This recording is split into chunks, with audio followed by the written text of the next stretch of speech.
ಗದಗ ಜಿಲ್ಲೆಯ ಶಿರಹಟ್ಟಿ ಪಟ್ಟಣದಲ್ಲಿ ವಿದ್ಯುತ್ ಶಾರ್ಟ್ ಸರ್ಕ್ಯೂಟ್ನಿಂದಾಗಿ ಬೆಂಕಿ ಹೊತ್ತಿಕೊಂಡ ಪರಿಣಾಮ ಸರ್ಕಾರಿ ಪಶು ಆಸ್ಪತ್ರೆ ಬೆಂಕಿಗೆ ಆಹುತಿಯಾದ ಘಟನೆ ಶುಕ್ರವಾರ ಸಾಯಂಕಾಲ ಸಂಭವಿಸಿದೆ.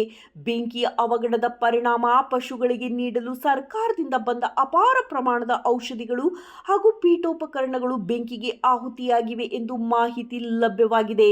ಘಟನೆಯ ಸುದ್ದಿ ತಿಳಿದು ಇಲ್ಲಿನ ಸ್ಥಳೀಯ ನಾಗರಿಕರು ಅಗ್ನಿಶಾಮಕ ದಳದ ಸಿಬ್ಬಂದಿಗಳಿಗೆ ಕರೆ ಮಾಡಿ ಮಾಹಿತಿ ನೀಡಿದ್ದಾರೆ. ತಕ್ಷಣವೇ ಸ್ಥಳಕ್ಕೆ ಆಗಮಿಸಿದ ಅಗ್ನಿಶಾಮಕ ದಳದ ಸಿಬ್ಬಂದಿಗಳು ಹಾಗೂ ಸ್ಥಳೀಯ ಸಾರ್ವಜನಿಕರು ಸೇರಿಕೊಂಡು ಹೊತ್ತಿದ ಬೆಂಕಿಯನ್ನು ನಂದಿಸುವಲ್ಲಿ ಯಶಸ್ವಿಯಾಗಿದ್ದಾರೆ. ಅದೃಷ್ಟವಶಾತ್ ಯಾವುದೇ ರೀತಿಯ ಪ್ರಾಣಾಪಾಯ ಉಂಟಾಗಿಲ್ಲ ಎಂದು ಮಾಹಿತಿ ತಿಳಿದು ಬಂದಿದೆ.